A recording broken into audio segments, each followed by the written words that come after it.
Americans act better.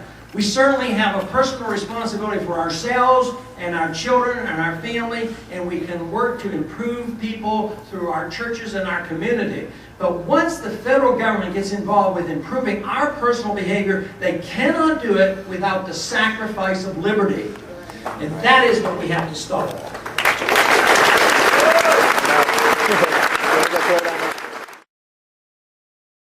Property? Can you use your property when you want? How many permits do you have to use and get from federal government down to local government? The other day, I read a story about somebody who wanted to start a business, and he was complaining about the problems. And he said, well, I'm going to China. I'm going to open up this business. They said, well, why are you doing that? He says, I couldn't get my business started in this country. It'd take me a year and a half. He said, I go over there and I can do it in 3 weeks. Now, that's a sad state of affairs when we are now dealing with a country still very authoritarian, such as the Chinese, allowing business people to start a business faster than our government. We're destroying the incentive system that we have here today because they don't understand the principle of property rights. Property in a free society, property is owned by the people, not the government. Yeah.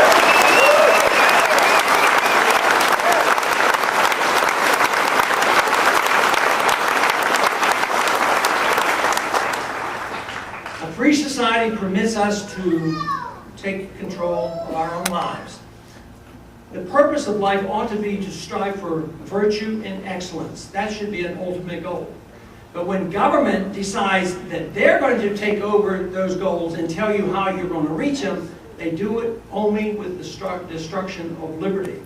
It just is utterly amazing to me that with the message of liberty and the message that we have been blessed with of what America is all about, it is utterly amazing that we have lost this argument for so long. But it just seems like something is coming alive right now in this country, yes, right. And they're looking for this message. Yeah. Yeah.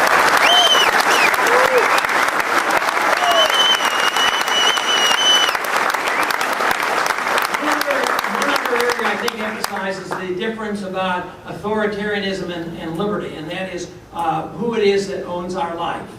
I believe in some personal responsibility. I believe that our lives are personal and we can dedicate them to our religious beliefs and others, and not in a selfish manner. But I just want to keep the government out and emphasize that it's our lives to make good use of, whether it's in this lifetime or in our eternity. That is our responsibility. It should be out of the hands of the government. But the one other area that I think emphasizes the fact that those other individuals believe the government owns us, and that has to do with selective service. I think we don't never ever need to have a military draft. Yeah.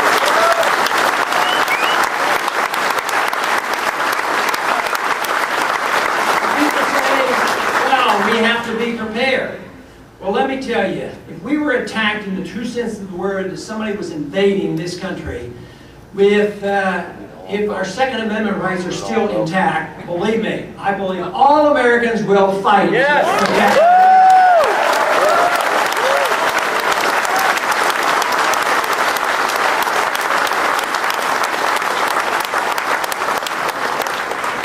To the individual who happens to run the selective service the other day, and I'm not so sure he was pleased to meet with me, but I had a little conversation on how many people do you have registered. Oh, about 16 million, and I can call them up anytime I want. And there is a lot more agitation and activity. I said, well, you can't call up 16 million, you wouldn't have enough room for them. Oh no, we'll have to devise a system, probably a lottery or something like this. And he went on and he said, I said, well, why? What are their ages? He said, between 18 and 25. And he went on about, everybody owes something to their country. Well, why is it that an 18-year-old owes more to their country than somebody who's 45 and who's lived pretty well? The 18-year-old, especially in this age of electronics and all, I mean, you don't have to be fighting wars where you need the strength of the 18-year-old. If you're 45 or 55 or 65, you ought to be able to. So that is so unfair to come and draft somebody or call somebody up at 18. And I said, why do you have a selective service? You know where they are anyway. you know, if you're 18, you don't register, you get a notice. Why don't you register? And he essentially said it was for discipline to make sure they knew what the law of the land was. And that is an attitude that is very pervasive. And those are the areas that I think have to be addressed if we eventually want to understand the true concept of liberty. But it is not too difficult, as I said, to move in the right direction. I see this as an opportunity. I see something happening in the country where more and more people are joining us and becoming aware. There were more people out there that had already understood, and more people joining. I just love the idea that the young people are very receptive. When they come to my office, they say, I'll ask them, why? Why are you joining? And they say, because you emphasize the Constitution. Guess what? When the Chamber of Commerce types come to my office, they're usually asking for a handout, and they never mention the Constitution.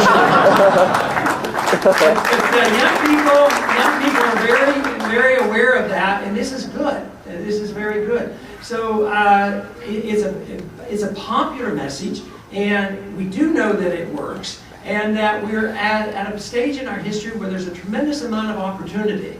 And we have to take this into consideration, because we don't know what tomorrow will bring. And we don't know what it will be like in a year or 2 or 3. I don't know what will happen in the campaign. I don't make predictions. All I know is things are working out a lot better than I ever dreamed they would. Yeah.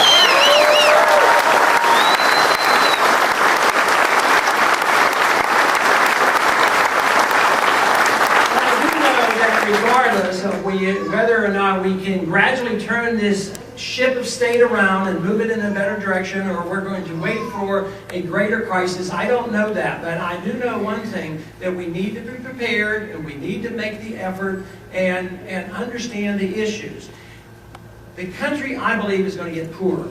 Poorer because we've lived way beyond our means. The monetary system has allowed us a privilege of borrowing from overseas, and that will come to an end. But you know, being poor in this country will not be a problem. If there's one condition left, and that is the condition of our freedom. If we have our freedoms, and if we're here minding our own business and minding our store to protect your liberties, to make sure that our government is not protecting secrecy in Washington, but protecting your privacy here at home, and we emphasize the marketplace, and we understand and dedicate ourselves to the defense of rule of law and defense of our Constitution, believe me, we will become wealthy very quickly again. We will have nothing to worry about. So I am delighted to be part of this revolution, and thank you very much for coming.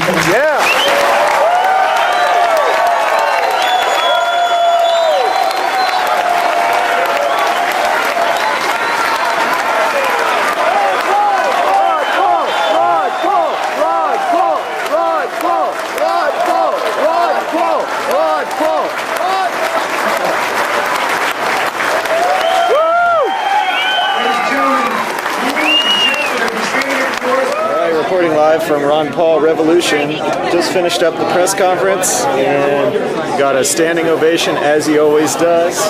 And thank you for watching this, and keep it up, America. We're going to win this thing.